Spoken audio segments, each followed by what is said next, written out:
Students, आज हम discuss करने जा रहे हैं magnetism and matter permanent magnets का next topic, that is cyclotron. तो साइक्लोट्रॉन क्या होता है? एक ऐसा डिवाइस है जो इलेक्ट्रिक फील्ड और मैग्नेटिक फील्ड दोनों को यूज करके एक हाई स्पीड एनर्जेटिक पार्टिकल है ना जनरेट करता है, जो आप यूज करते हैं न्यूक्लियर रिएक्टर्स में। आपने देखा होगा न्यूक्लियस है ना, न्यूक्लियर रिएक्टर्स में क्या होता है, एक बड़े न्यूक्लियाई को फिशन किया जाता है, स्मॉल न्यूक्लियाई में स्प्लिट किया जाता है, तोड़ा जाता है by hitting it with high energetic particle, जिसको आगे हम न्यूक्लियाई चैप्टर में डिस्कस भी करेंगे फर्दर। अभी के लिए हम बोल रहे हैं वो जो एनर्जेटिक पार्टिकल है ना, जो एकदम छोटा सा पार्टिकल जिसके पास हाई एनर्जी है, उस एनर्जेटिक पार्टिकल को जनरेट करने के लिए जो डिवाइस यूज हो रहा है वो हमारा क्या है, साइक्लोट्रॉन। तो आज हम डिस्कस करेंगे साइक्लोट्रॉन होता क्या है ना, कैसे ये एनर्जेटिक पार्टिकल जनरेट करता है, इसका कंस्ट्रक्शन, वर्किंग, एडवांटेजेस, लिमिटेशन, इसके बारे में हम डिस्कस करने जा रहे हैं। तो सबसे पहला हम पॉइंट क्या बोल रहे हैं, it is a machine used to accelerate charge particles और आयंस टू हाई एनर्जीज। ठीक है, और वो हाई एनर्जेटिक पार्टिकल आप कहाँ यूज कर सकते हो, इन न्यूक्लियर रिएक्टर टू है ना, let's say create nuclear fission reaction. ठीक है, तो यहाँ पे हम बोल रहे हैं कि एक चार्ज पार्टिकल, याद रखना सबसे इंपॉर्टेंट चीज क्या है, वो पार्टिकल क्या होना चाहिए, चार्ज होना चाहिए, तभी उस पर इलेक्ट्रिक फोर्स, मैग्नेटिक फोर्स लगेगा, या फिर आयंस भी हो सकते हैं है ना, टू हाई एनर्जीज। नेक्स्ट है, it uses both electric and magnetic field. यहाँ पे इलेक्ट्रिक फोर्स भी लगता है, मैग्नेटिक फोर्स भी लगता है, जो उस चार्ज पार्टिकल को एक्सिलरेट कराने के लिए यूज किया जाता है टू जनरेट चार्ज पार्टिकल। चलिए इसको अब हम देखें तो ये अपैरेटस कैसा होता है, साइक्लोट्रॉन अपैरेटस, ये दो डी शेप के रीजन्स होते हैं ना, आराम से देखना इसे है ना, ये दो डी शेप्ड आपके क्या होते हैं, रीजन्स होते हैं ना, और इन डी शेप्ड रीजन्स में यूनिफॉर्म मैग्नेटिक फील्ड क्रिएटेड होती है। पूरे रीजन में यूनिफॉर्म मैग्नेटिक फील्ड है ना, यहाँ पे भी इस पूरे रीजन में मैग्नेटिक फील्ड क्या है, यूनिफॉर्म है। और ये समझना है बस इन्हीं दो डीज में मैग्नेटिक फील्ड प्रेजेंट है, और मैग्नेटिक फील्ड कहीं भी नहीं है ना। यहाँ पे मैग्नेटिक फील्ड जो है वो बस इन्हीं दो डी शेप्ड रीजन्स में है, जिसे हम डीज करके कहते हैं। और फिर हम क्या बोल रहे हैं, यहाँ पे इसको आप क्या कनेक्ट कर रखे हैं, इन डीज को आपने एक एसी सोर्स से कनेक्ट किया हुआ है। एसी सोर्स का काम क्या है, इन है ना, इन दो रीजन्स, ये बहुत पतला रीजन होता है, छोटा होता है, इसको हम थोड़ा बड़ा करके दिखा रहे हैं ताकि आपको ये पूरा एक्सपेरिमेंट अच्छे से समझ आए। तो ये जो है ये आपका क्या है, ये है आपका एसी सोर्स। एसी सोर्स क्या करेगा, यहाँ पे पोटेंशियल डिफरेंस क्रिएट करेगा ना, this is our AC source. ठीक है, अब कितने भी पोटेंशियल का हो सकता है, जिस हिसाब से हमें चाहिए उस हिसाब से हम यहाँ पोटेंशियल क्रिएट करेंगे। अब यहाँ पे आप क्या रखते हो, यहाँ पे लेट्स से सबसे पहले ना, लेट्स से यहाँ पे ये जो एसी सोर्स है, एसी सोर्स का मतलब हम क्या दिखा सकते हैं, एसी सोर्स का मतलब हम बता सकते हैं, ऐसे सोचो कि यहाँ पे क्या होगा, यहाँ पे जो पोटेंशियल हो रहा होगा वो वैरी कर रहा होगा है ना, और वैरी कैसे कर रहा होगा, वैरी आपका एक फिक्स्ड टाइम पीरियड में वैरी कर रहा होगा। दिस इज पोटेंशियल है ना वर्सेस टाइम का ग्राफ। ठीक है, मतलब आधे टाइम पीरियड, ये टोटल इसका टाइम पीरियड टी हो गया हम कह सकते हैं, तो आधे टाइम के लिए तो ये पार्ट क्या होगा, प्लस होगा ना, मतलब पॉजिटिव पोटेंशियल प्रोवाइड करेगा, और आधे पार्ट के लिए ये पोटेंशियल क्या हो जाएगा, चेंज हो जाएगा। उसी को एसी कहते हैं है ना, which varies in magnitude as well as direction. तो हम कह देते हैं for the first half cycle, ठीक है, मतलब 0 से लेके t/2 तक। ठीक है, यहाँ कितना टाइम है, t/2 तक। ठीक है, तो 0 से t/2 तक इसके क्रॉस पोटेंशियल डिफरेंस प्लस है। प्लस है मतलब ये टर्मिनल आपका प्लस हो जाएगा और ये टर्मिनल क्या हो जाएगा, माइनस हो जाएगा। अब हम क्या कहते हैं, यहाँ पे एक कोई चार्ज पार्टिकल छोड़ा जाए। चार्ज पार्टिकल कैसा चार्ज पार्टिकल, पॉजिटिव चार्ज छोड़ देते हैं। तो पॉजिटिव चार्ज अगर बात करूं तो ये अगर प्लस पोटेंशियल या माइनस पोटेंशियल, जिसके वजह से क्या क्रिएट होगी, एक इलेक्ट्रिक फील्ड क्रिएट होगी। यहाँ तक समझ आ रहा है हमें, ठीक है। अब ये जो इलेक्ट्रिक फील्ड क्रिएट हो रखी है, ये यहाँ पे अगर मैं इस पॉइंट पे है ना, यहाँ पे मैंने क्या रखा है, एक positive charge particle at rest रखा हुआ है, इनिशियल वेलोसिटी इसकी कितनी है, 0 है। याद रखना है बस इतने से रीजन में इलेक्ट्रिक फील्ड है और इन्हीं डीज में आपका क्या प्रेजेंट है, मैग्नेटिक फील्ड है। तो यहाँ पे अगर कोई चार्ज पार्टिकल पॉजिटिव चार्ज हमने लिया है जो हमारा रेस्ट पे है, उस पॉजिटिव चार्ज पार्टिकल पे ये इलेक्ट्रिक फील्ड क्या लगाएगा, इलेक्ट्रिक फोर्स। और पॉजिटिव चार्ज पे इलेक्ट्रिक फोर्स कहाँ लगता है, in the direction of electric field. तो यहाँ पे इस पे क्या लगेगा, इलेक्ट्रिक फोर्स लगेगा आगे की तरफ। और कितना लगेगा, अगर इसका चार्ज Q है तो Q इंटू E करके, तो है ना, हम बोल सकते हैं ये इलेक्ट्रिक फोर्स आगे की तरफ लग रहा है और वेलोसिटी 0 है, तो यहाँ से यहाँ ये इसको क्या करके आएगा, एक्सेलरेट करता हुआ लेके आएगा। अब एक्सेलरेट करते हुए लेके आ रहा है क्योंकि इस पे force in the direction of motion लग रहा है, वेलोसिटी बढ़ेगी और वेलोसिटी बढ़ के जैसे ये इस मैग्नेटिक फील्ड रीजन को एंटर करने वाला होगा, इसकी स्पीड बढ़ के कुछ हो गई होगी। लेट से यहाँ पे इसकी स्पीड कितनी हो गई, 20 मीटर पर सेकेंड करते हुए। अब हम यहाँ पे क्या कहते हैं, यहाँ पे हम बोल रहे हैं ये 20 मीटर पर सेकेंड से जैसे इस मैग्नेटिक फील्ड रीजन को एंटर करता है ना, तो हम यहाँ पे बात कर रहे हैं 20 मीटर पर सेकेंड रीजन, है ना, let's say 20 metre per second से इस मैग्नेटिक फील्ड रीजन को एंटर करेगा। अब यहाँ इलेक्ट्रिक फील्ड तो यहाँ प्रेजेंट है नहीं, इलेक्ट्रिक फील्ड बस यहाँ पे थी, तो मैग्नेटिक फील्ड रीजन को जैसे ही एंटर करता है तो इस पे क्या लगेगा, मैग्नेटिक फोर्स लगेगा। और ये हम देख रहे हैं कि यहाँ पे जो वेलोसिटी है वो हमारी मैग्नेटिक फील्ड के क्या है, परपेंडिकुलर है। और जब वेलोसिटी मैग्नेटिक फील्ड के आपके परपेंडिकुलर होती है तो मोशन, कैसा मोशन हमने पढ़ा था, यूनिफॉर्म सर्कुलर मोशन। तो वेलोसिटी ये रही, मैग्नेटिक फील्ड अंदर, तो V क्रॉस B किया जाए तो कहाँ पे आया फोर्स, ऊपर, पॉजिटिव पे ऊपर ही फोर्स लगेगा और ये मोशन कैसा होगा, सर्कुलर मोशन होगा। तो जैसे ये इसमें एंटर किया तो ये एक सर्कुलर मोशन करेगा with radius r equal to mv/qb। और आधा चक्कर काटने के लिए इसको कितना टाइम लगेगा, इज इक्वल टू, हम बोल सकते हैं, है ना, हमारा यहाँ से यहाँ आधा चक्कर काटने के लिए टाइम लगेगा is equal to pi m/qb ना। अब मैं यहाँ पे क्या बोल रहा हूँ, ये पाई m/qb जो टाइम है, जो इस सर्कल, है ना, आधे चक्कर को काटने के लिए लगा, ये डिस्टेंस बहुत छोटा था जिसके कारण यहाँ से यहाँ तक जाने के लिए उसे मिली सेकेंड्स भी नहीं लगे। ठीक है, अब यहाँ से यहाँ तक आने का जो टाइम हम बोल रहे हैं, वही टाइम में ये जो है ना, लेट्स से एसी सोर्स है, अपना टर्मिनल क्या कर लेता है, उल्टा कर लेता है। मतलब ये जो हाफ जो है वही टाइम इसको लगा, एसी सोर्स को, to change its potential from plus to minus. तो प्लस से माइनस कितने टाइम में हुआ होगा, t/2 टाइम में।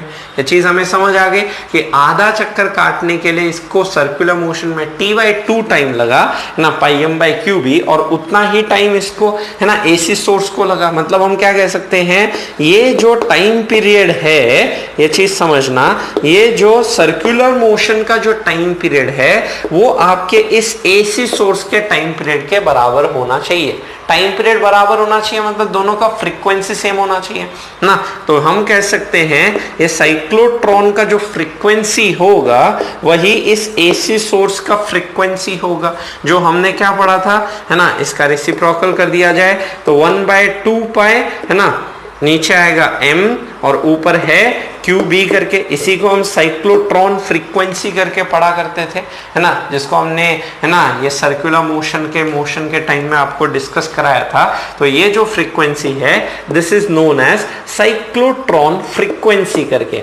इस फ्रीक्वेंसी को आप नाम देते हैं साइक्लोट्रॉन फ्रीक्वेंसी। ये क्वेश्चन पूछा जा सकता है कि ये, है ना, लेट्स से इसकी फ्रीक्वेंसी कितनी सेट की जाए, तो आपको इसका मास Q, B, V पता हो तो आप यहाँ से टाइम पीरियड, और ये फ्रीक्वेंसी इसकी स्पीड के इंडिपेंडेंट है। मतलब चाहे ये 20 मीटर पर सेकेंड से मूव करे, 1000 मीटर पर सेकेंड से मूव करे, इसको आधा चक्कर काटने के लिए हमेशा सेम टाइम लगेगा।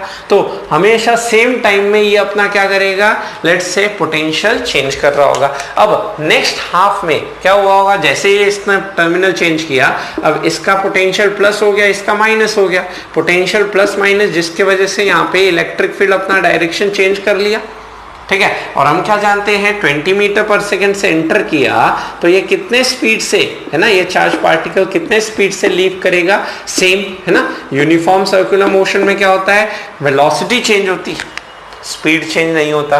अब यहाँ पे क्या है, यहाँ पे ये 20 मीटर पर सेकंड से, है ना, जैसे ही यहाँ से इस मैग्नेटिक फील्ड रीजन को छोड़ के आता है वैसे इलेक्ट्रिक फील्ड अपोजिट डायरेक्शन में हो जाती है। अब ये टर्मिनल प्लस हो जाता है और ये टर्मिनल हमारा माइनस हो जाता है। यहाँ तक क्लियर। अब यहाँ पे क्या देख रहे हैं, ये electric field in the direction of motion है, तो फिर से क्या होगा, यहाँ से यहाँ एक स्ट्रेट पाथ में मूव करेगा जिसके वजह से इसका स्पीड फिर बढ़ेगा।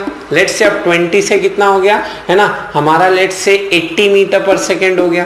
अब वो कितने टाइम्स बढ़ रहा है वो है ना, इलेक्ट्रिक फील्ड एक्सेलरेशन इन सब पे डिपेंड करेगा। ठीक है। अब हम क्या कहते हैं, जैसे ये इस रीजन को ना मैग्नेटिक फील्ड रीजन को एंटर करता है, वी ये रहा मैग्नेटिक फील्ड अंदर, तो वी क्रॉस बी क्या लगेगा, फोर्स नीचे, जिसके वजह से ये कैसा पाथ मूव करेगा, इस डायरेक्शन में मूव कर रहा होगा।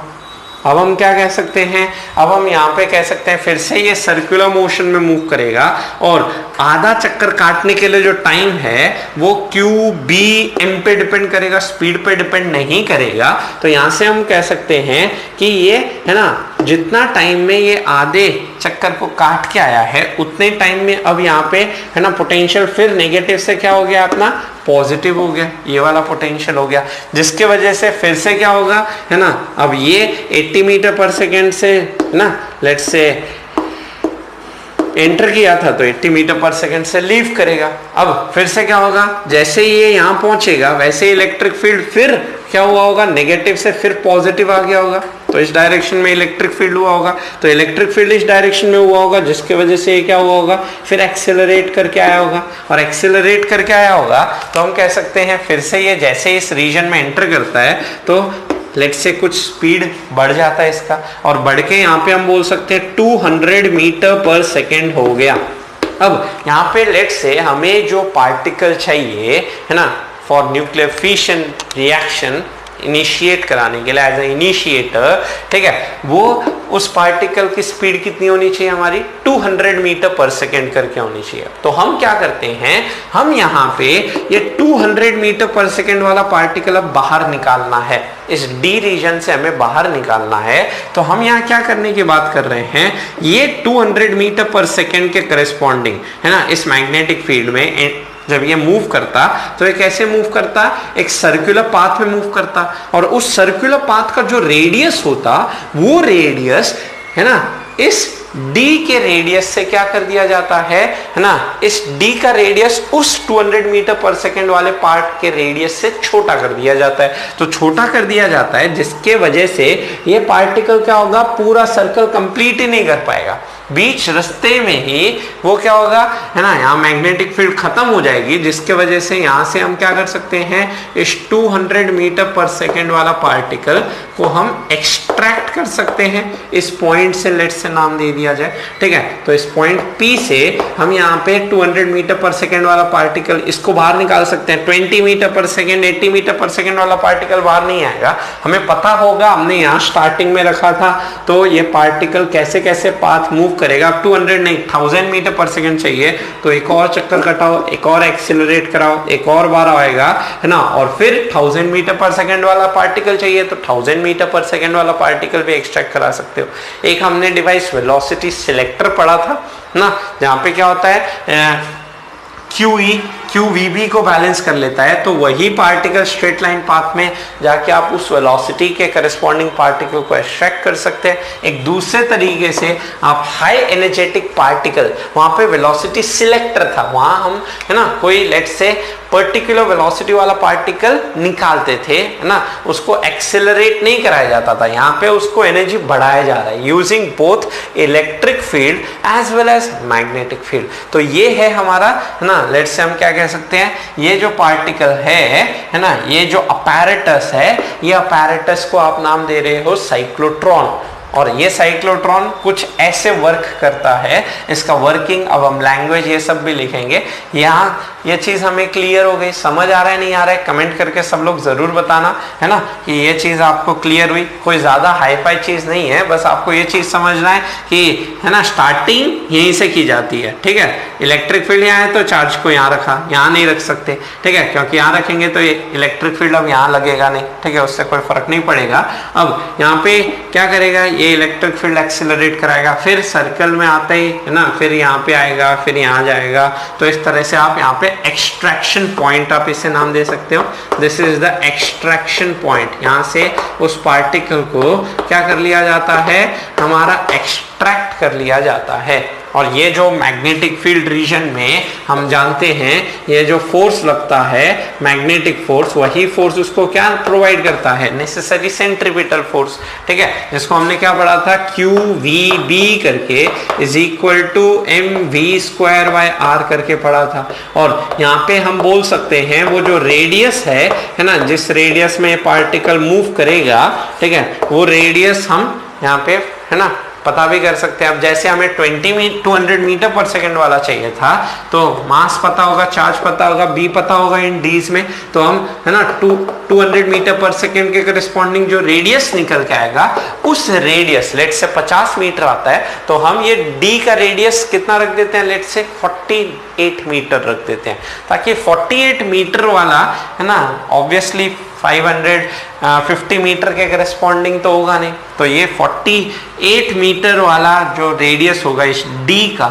है ना, तो क्या होगा, 200 मीटर पर सेकेंड वाला पार्टिकल उस सर्कुलर पार्ट को कंप्लीट कर ही नहीं पाएगा, जिसके वजह से वो पार्टिकल क्या हो जाएगा, बीच में ही एक्सट्रैक्ट हो जाएगा। तो ये, और यहाँ पे सबसे इंपॉर्टेंट, ये साइक्लोट्रॉन की फ्रीक्वेंसी कितनी होती है, ये मैंने समझा दिया कि जितने पार्ट में ये अपना साइन चेंज करेगा प्लस से माइनस, उतने ही पार्ट में ये यहाँ से आएगा। कोई बोलेगा सर ये, है ना, टाइम भी तो कुछ होगा, पर ये टाइम बहुत छोटा होता है ना, ये टाइम आप यहाँ पे क्या करते हैं, इसका रीजन एकदम पतला रखते हैं ना, ताकि ये हम 0 से 20 दिखाए ना, वो बोलता है 0 से 2 कर लो, फिर एक्सेलरेट कराओ, है ना। ये तो हमने 2-3 साइकिल ही कराई, ऐसे में आपको 2-3 साइकिल नहीं होते हैं, हजारों साइकिल्स होती है, ठीक है, और उसके हिसाब से हम एक्सट्रैक्शन पॉइंट निकाल सकते हैं। और एक और चीज, यहाँ पे एक अकेला पार्टिकल तो होता नहीं, मल्टीपल पार्टिकल्स होते हैं, है ना। अभी इसके डिसएडवांटेज में भी हम बात करेंगे, तो मल्टीपल पार्टिकल्स होते हैं, तो उससे क्या होता है कि सभी पार्टिकल की फ्रीक्वेंसी क्या रहनी चाहिए, सेम रहनी चाहिए ना, फ्रीक्वेंसी सेम मतलब टाइम पीरियड सेम रहना चाहिए, ठीक है। तो सभी आइडेंटिकल पार्टिकल्स होने चाहिए, मतलब Q same, M same, B same होना चाहिए। तो इतने बड़े से रीजन में मैग्नेटिक फील्ड यूनिफॉर्म भी होनी चाहिए। अगर मैग्नेटिक फील्ड इतने बड़े रीजन में यूनिफॉर्म नहीं हुई तो भी हमारा अपैरेटस जो है वो क्या हो सकता है, खराब हो सकता है। कैसे खराब हो सकता है कि अलग अलग, है ना, टाइम पीरियड हो जाएगा सब पार्टिकल का, तो जितने टाइम में ये पार्टिकल यहाँ से यहाँ पहुंचा होगा उतने टाइम में दूसरा पार्टिकल भी यहाँ से यहाँ पहुंच गया होगा, सपोज, है ना, क्योंकि यहाँ पे दूसरे पार्टिकल का अगर मैग्नेटिक फील्ड यहाँ चेंज होने लग गया तो ये पार्टिकल क्या होगा, पीछे वाला पार्टिकल आगे वाले पार्टिकल को हिट कर जाएगा, अगर सबके टाइम पीरियड सेम नहीं हुआ, ठीक है। तो हम बोल सकते हैं हिट कर जाएगा, तो एक पार्टिकल नहीं है, एक मोल में हमारे कितने पार्टिकल्स होते हैं, एवोगैड्रो नंबर 6 × 10⁻23। तो सोचो, है ना, अगर एक बार टक्कर होने लगी तो बहुत टक्कर होंगी, है ना, और उन टक्करों के कारण क्या होगा, एक एक्सप्लोजन हो सकता है ना, और उस एक्सप्लोजन से high amount of energy release हो सकती है, और वो क्या क्रिएट कर सकता है ना, एक बॉम्ब जैसे एक्सप्लोजन कर सकता है। तो यहाँ पे एक यूनिफॉर्म मैग्नेटिक फील्ड रखना एक बहुत इंपॉर्टेंट, है ना, आपका लेट्स से मेन अचीवमेंट हो सकता है। और ये प्रैक्टिकली पॉसिबल नहीं कि इतने बड़े रीजन में यूनिफॉर्म मैग्नेटिक फील्ड रखा जाए, तो उसके लिए क्या किया जाता है, सिंक्रोट्रॉन करके एक डिवाइस होता है। उस सिंक्रोट्रॉन का वर्किंग हमें नहीं पढ़ना है, हमें बस ये देखना है कि सिंक्रोट्रॉन करके एक डिवाइस भी होता है जिसका पर्पस क्या होता है, जिसका पर्पस होता है only to maintain constant magnetic field in this region, ठीक है। और यहाँ पे अगर ये सबका टाइम पीरियड बोले या फ्रीक्वेंसी सेम नहीं हुआ तो क्या होगा, मल्टीपल कोलिजन्स होंगे, ना, ये पार्टिकल जितने टाइम में यहाँ पहुंचा होगा उतने टाइम में ये अपना टर्मिनल चेंज कर लिया होगा, है ना, और टर्मिनल चेंज हुआ होगा तो सपोज करो ये पार्टिकल आ ही रहा होगा कि अब अचानक से इलेक्ट्रिक फील्ड चेंज हो गया, इलेक्ट्रिक फील्ड चेंज हो गया, अब ये पीछे जाने की कोशिश करेगा, डिसेलरेट होगा, आगे वाला पार्टिकल आ ही रहा होगा, जिसकी वजह से यहाँ कोलिजन्स हो रहे होंगे और इतने सारे कोलिजन से एक बड़ा सा एक्सप्लोजन हो सकता है। तो उसको प्रिवेंट करने के लिए पहले ये सब चीजें एक एक पार्टिकल से चेक की जाती है कि यहाँ कोई प्रॉब्लम तो नहीं हो रहा है, बस इतना आपको ध्यान रखना है। अब इसके एडवांटेज, डिसएडवांटेज, वर्किंग, ये सब अभी मैं बात कर रहा हूँ। तो पहले यहाँ तक सब लोग स्क्रीनशॉट लो और आते हैं साइक्लोट्रॉन का वर्किंग समझने के लिए। एक्सपेरिमेंट आपको समझा ही दिया कैसे साइक्लोट्रॉन दिखता है ना, क्या होता है अंदर। अब इसके बारे में और, है ना, फर्दर डिस्कस करने जा रहे हैं वर्किंग क्या है। तो there is a source of charge particle और ions at point n which move in circular fashion in dees d1 and d2। तो ये दो डीज हैं, this is d1d and this is d2d करके नाम दिया गया क्योंकि ये डी शेप्ड की है। और यहाँ पे इस पॉइंट n पे क्या है, सोर्स है, चार्ज पार्टिकल का सोर्स है। और ये जो चार्ज पार्टिकल है इस इलेक्ट्रिक फील्ड रीजन में तो एक स्ट्रेट लाइन में मूव करेंगे, पर मैग्नेटिक फील्ड रीजन इन डीज में ये क्या होंगे, एक सर्कुलर पाथ में मूव कर रहे होंगे। और जैसे ये पॉइंट हो गया आपका एक्सट्रैक्शन पॉइंट, दो पॉइंट है यहाँ पे, n हो गया सोर्स ऑफ चार्ज पार्टिकल और p हो गया एक्सट्रैक्शन पॉइंट ना, जो पार्टिकल आपको डिजायर्ड वेलोसिटी वाला बाहर निकालना हो। नेक्स्ट है अपना D1 and D2 in uniform magnetic field. ये जो मैग्नेटिक फील्ड इस D1 और D2 में क्या होनी चाहिए, यूनिफॉर्म होनी चाहिए, थ्रू आउट सेम होनी चाहिए। और इतने बड़े रीजन में यूनिफॉर्म मैग्नेटिक फील्ड, है ना, कांस्टेंट मेंटेन करना एक बड़ा टेंशन हो जाता है। तो इसका एक अल्टरनेटिव सिंक्रोट्रॉन करके भी है ना। क्यों सेम रखना है वो भी यहाँ पे हम बात कर रहे हैं, क्योंकि टाइम पीरियड सेम होना चाहिए कि जो भी पार्टिकल है वो सेम टाइम में मूव करते रहने चाहिए। अगर ये, है ना, इनका टाइम अगर 1 मिली सेकेंड से भी अगर डिफर कर जाए तो यहाँ पे बहुत बड़ा एक्सप्लोजन हो सकता है ना। अगर यहाँ से यहाँ लेट से इस वाले का मैग्नेटिक फील्ड अगर कांस्टेंट नहीं हुआ तो यहाँ पे अब क्या होगा, ये धीरे धीरे मूव करेगा, जिसके वजह से पीछे वाला पार्टिकल भी धीरे धीरे मूव करेगा। अब ये क्या होने लगेंगे, ये पार्टिकल यहाँ पे आके एक्सप्लोजन कर सकते हैं। तो उसको प्रिवेंट करने के लिए पूरे मैग्नेटिक फील्ड टाइम और पोजिशन के हिसाब से चेंज नहीं होना चाहिए। नेक्स्ट है an alternating voltage source accelerates these ions to high speeds. तो यहाँ पे एक एसी सोर्स भी रखा होता है जो इस पार्टिकल को एक्सेलरेट कराता है। एक्सेलरेट देखा जाए यहीं से, है ना, यहाँ तक 0 से 20, 20 से 80, यहाँ पे तो एक्सेलरेट हो ही नहीं रहा है ना, मैग्नीट्यूड बढ़ नहीं रहा है वेलोसिटी का, है ना, 80 का 80 है, 200, है ना, यहाँ 20 का 20 है। एक्सेलरेट कहाँ किया जा रहा है, इसी रीजन में जहाँ इलेक्ट्रिक फील्ड प्रेजेंट है, जहाँ पे, है ना, एसी सोर्स अपनी फील्ड क्रिएट कर रहा है जिससे वो एक्सेलरेट करा रहा है। तो यही लिख रहे हैं an alternating voltage source accelerates these ions to high speeds. Next है ions are extracted at point P। इस पॉइंट पे आप आयंस को एक्सट्रैक्ट कर लेते हो। डिजायर्ड वेलोसिटी वाले पार्टिकल अब 200 मीटर पर सेकेंड या हायर वेलोसिटी वाले पार्टिकल यहाँ से आते रहेंगे। 200 मीटर पर सेकेंड से हाई वेलोसिटी तो ही नहीं पाएगा किसी का, क्योंकि, है ना, यहाँ पे 200 मीटर पर सेकेंड जैसे अचीव करता है तो उसके रेडियस के करस्पॉन्डिंग हम क्या करते हैं, उससे छोटा रेडियस इस D का रख देते हैं। तो ये सभी पार्टिकल इस पॉइंट से बाहर निकल के आ जाता है, एक्सट्रैक्ट कर लिया जाता है और फिर वो एक्सट्रैक्टेड पार्टिकल को न्यूक्लियर रिएक्टर्स में डाल के न्यूक्लियर फिशन रिएक्शन कराया जा सकता है। नेक्स्ट है frequency of applied voltage is adjusted so that polarity of dees is reversed in same time as taken by the ion to complete half a revolution. तो हम क्या बोल रहे हैं, जितना टाइम इस पार्टिकल को आधे रिवॉल्यूशन करने में लगेगा उतना ही टाइम में ये अपना टर्मिनल पोटेंशियल क्या कर लेगा, चेंज कर लेगा ना। यहाँ पे पोटेंशियल अपना चेंज कर लेगा, है ना। तो यही लिखा है frequency of applied voltage is adjusted so that polarity of dees, ये जो डी में पोलैरिटी है प्लस माइनस, वो एडजस्ट कर जा सकती है रिवर्स्ड इन सेम टाइम। इस पोलैरिटी प्लस माइनस को माइनस प्लस कर लिया जाता है कितने टाइम में, जितने टाइम में, है ना, ये आधा चक्कर काटेगा, तो इसीलिए इसका आधा चक्कर इज इक्वल टू इसका आधा चक्कर, मतलब दोनों का फ्रीक्वेंसी क्या हो जाता है, सेम हो जाता है। मतलब जितना इस पार्टिकल का फ्रीक्वेंसी उतना ही इस साइक्लोट्रॉन, ये जो एसी सोर्स का फ्रीक्वेंसी, तो दोनों की फ्रीक्वेंसी सेम, दोनों का टाइम पीरियड सेम। तो ये है हमारा साइक्लोट्रॉन का वर्किंग। अब इसके एडवांटेज और डिसएडवांटेज पे आ जाते हैं। तो आगे बढ़ने से पहले यहाँ तक साइक्लोट्रॉन का यूजेस एंड उसके लिमिटेशंस की बात करनी।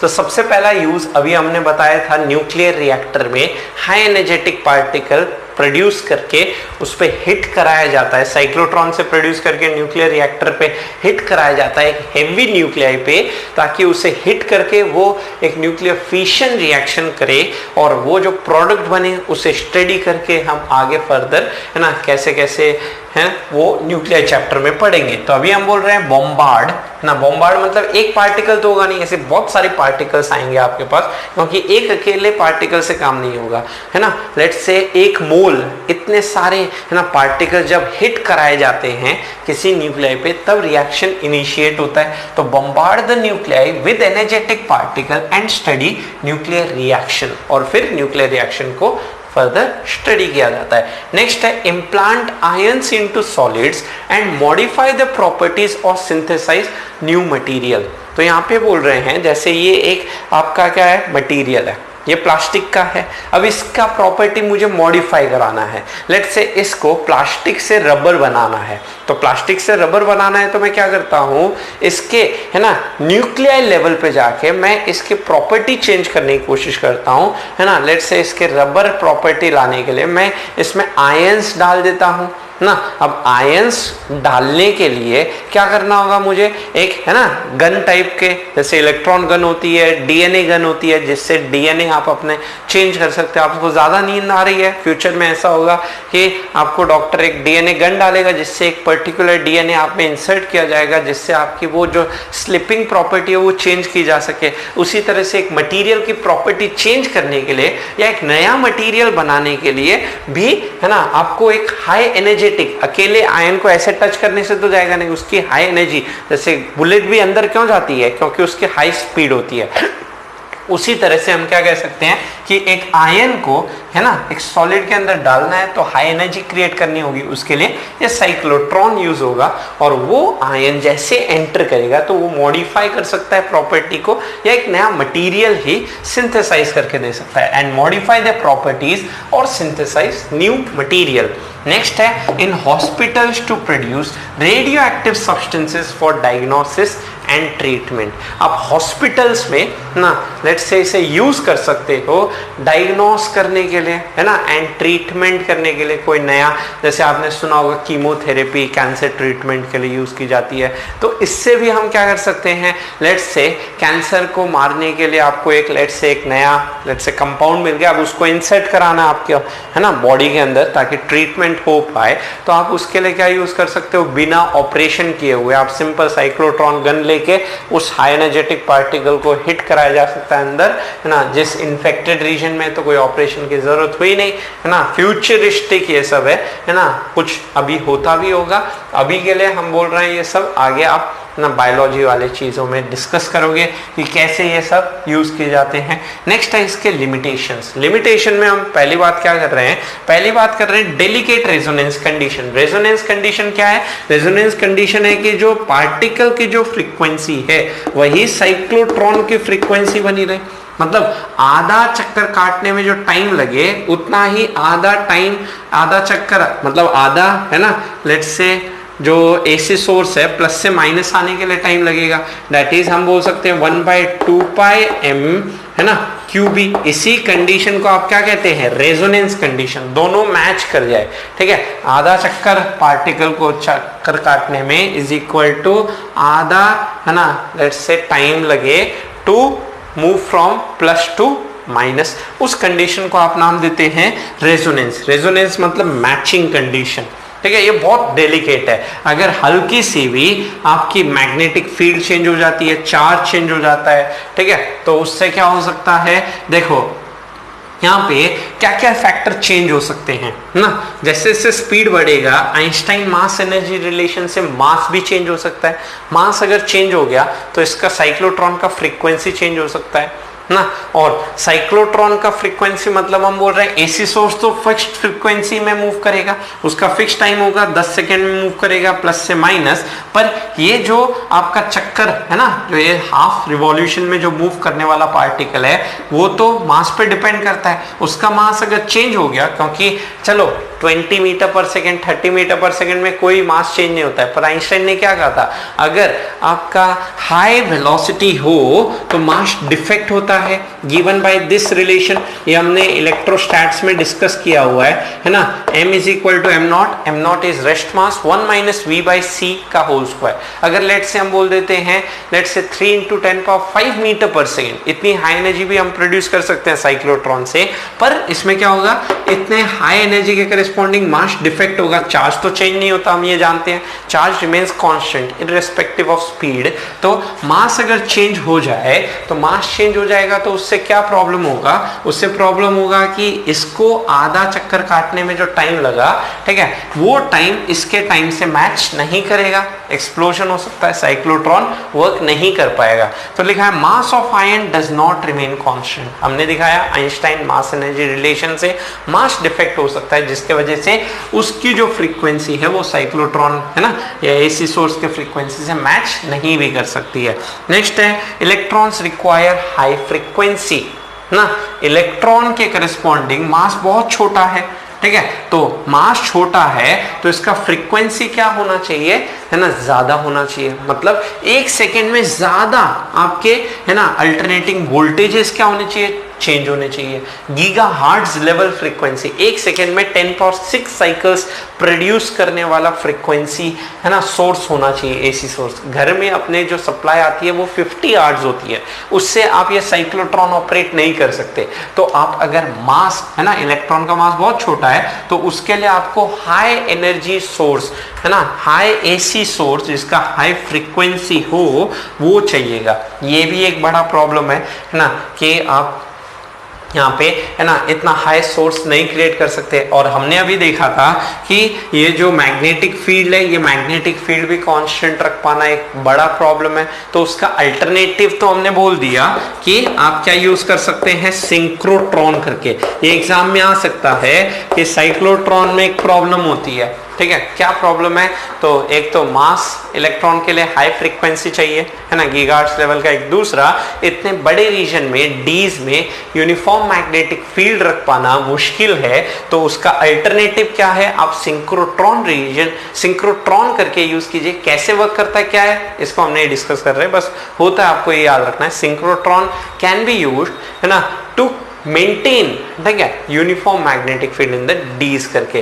तो सबको समझ आ गया, ये था हमारा पूरा साइक्लोट्रॉन के बारे में है ना। पहले मैंने एक्सपेरिमेंट दिखाया, फिर वर्किंग, फिर यूजेस, फिर लिमिटेशन, ठीक है। पर इस साल 2020-21 के लिए ये साइक्लोट्रॉन पूरा का पूरा सिलेबस से हटा दिया गया है। तो इस टॉपिक को आप छोड़ भी सकते हो है ना, ये टॉपिक आपके बोर्ड्स में नहीं आएगा सीबीएसई में। तो सब लोग यहाँ तक स्क्रीनशॉट लें, और किसी को कोई डाउट हो तो कमेंट सेक्शन में जरूर बता दें। सब्सक्राइब कीजिए आयोटा इंस्टीट्यूट चैनल को और प्रेस कीजिए बेल आइकन को, ताकि आपको मिल सके हमारा लेटेस्ट वीडियो सबसे पहले, और ये बिल्कुल फ्री है।